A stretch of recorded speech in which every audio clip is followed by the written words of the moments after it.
Now, remember, we try to call every person who calls us back. Let's get back to today. We recently met Mark, his wife Wendy, and his 15-year-old son Aaron. Mark, Wendy, you've got a son who's, what, 15? Yeah. And he's smoking cannabis. How did you find out he was smoking it? We had our suspicions. He'd come home and he'd have sort of like really glassy eyes, and he was How old hardly was he talking. then? 13 and a half, 14. Yeah. I'm allowed to drink, right? But drinking I've known that, well, I've been told that it screws up your head, and I've never taken anything else. But my cannabis one will show up positive, I'll tell you that now. Now, Mark wanted his son drug tested, but as he was so adamant that drugs never be brought into his house, we also sent a new member of the Trisha team round to Aaron's. Jed, the sniffer dog, paid him a surprise visit. Plus, we sent Aaron out on a night with our drug expert, Ricky, to find out how bad things can get on the slippery slope of drug use. So please welcome back Mark, Wendy and Aaron.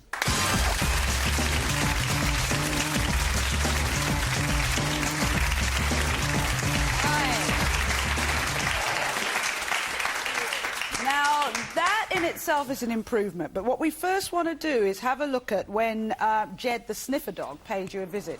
What did this dog find? Let's have a look. Hello, I'm Sean. I'm a professional narcotics drugs dog handler, and today I'm going to search these premises with Jed.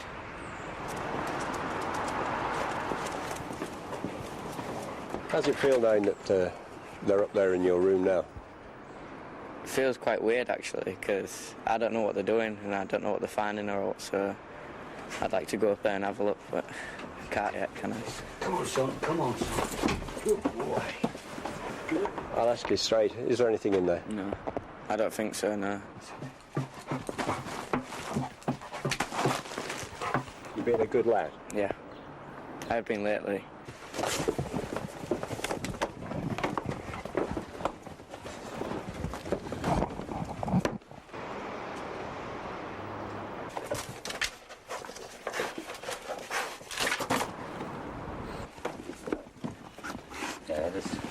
You've concluded your search.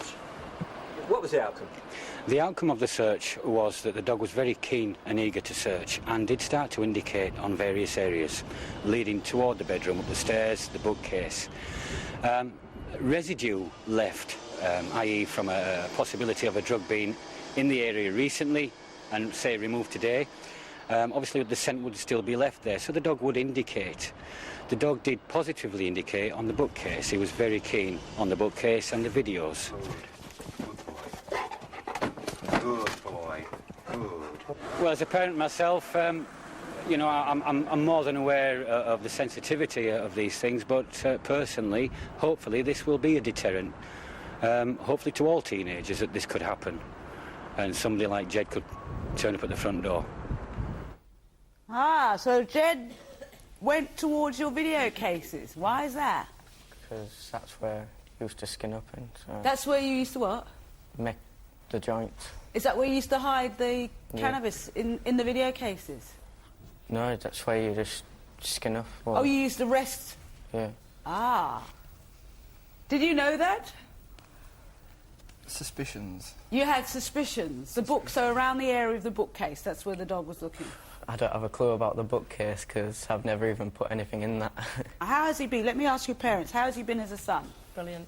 Brilliant. Fantastic. You know, he hasn't come home all red-eyed and, you know, sort of like that sounded like he's had Novocaine injected into his lips. He's been totally different. I mean, It's been a look at pleasure him. to have her around the house. It's been a pleasure. It's been a pleasure.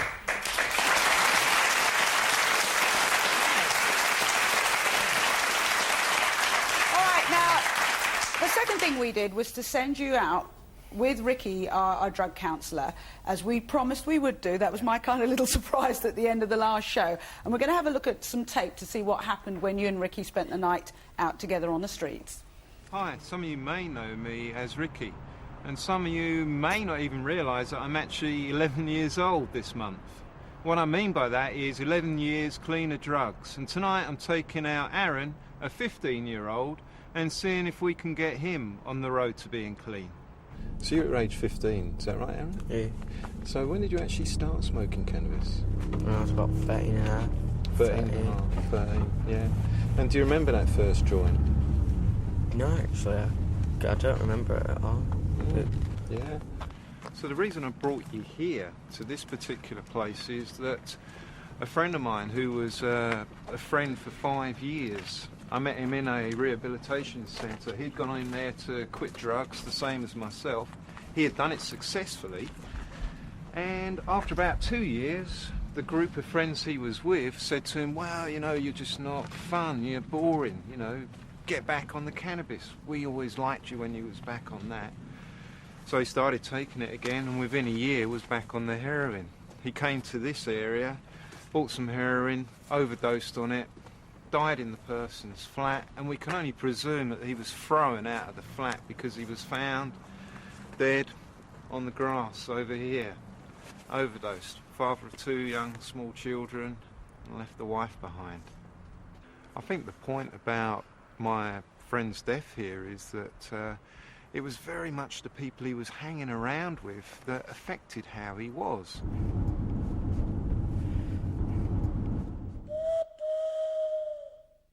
So we've just found 2 needles under the bench where I'm going to sit and talk about what's been going on, and yeah, this one's fortunately not got a needle on, but there's blood in the end of the syringe, coagulated. We'll pick these up and throw them away. And this one here too, fortunately they have left the cap on it, because, you know, just leaving a needle lying around, that's a, you know, crazy thing to do. Well, we're on the way back to the hotel now, and what do you think has gone through your mind tonight? What do you think you're going to be taken away from this experience? It's sort of just made me double up in my mind that I don't want anything else. I don't want to try anything else, and I know that it's like cemented in my head that I don't want anything else. And some of the stories that I've heard today is actually quite sickening.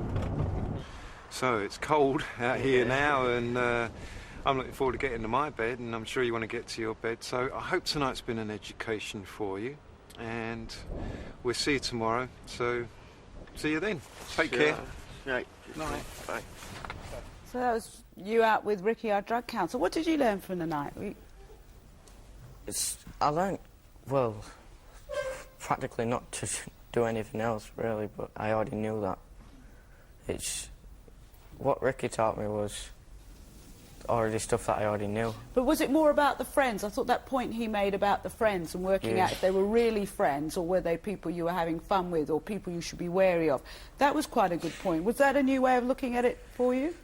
Sort of, but I know my friends are sort of, well, I know. If your friend suggested something that you didn't agree with, what would you do? Would you be willing to lose their friendship?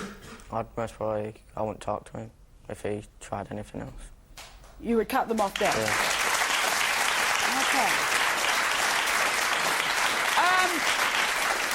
Mark, Wendy, you were saying that Aaron's changed a lot.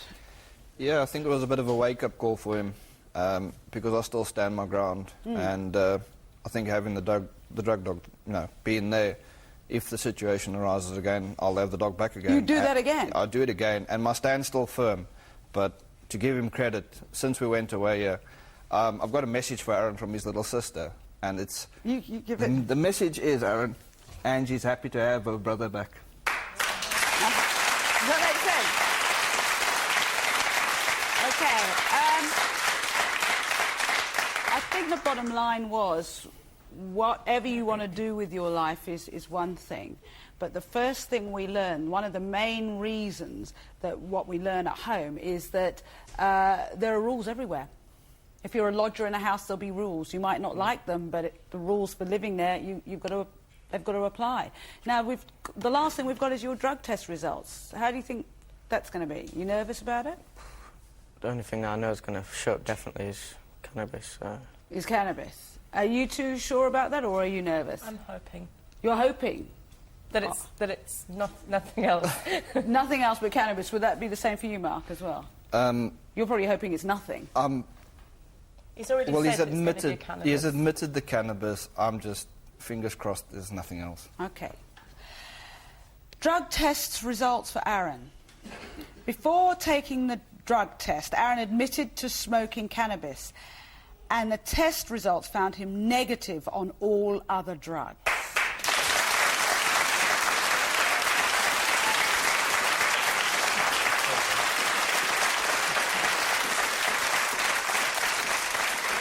Now, if you're worried about your son or daughter taking drugs, call me on 0900 266 33 55.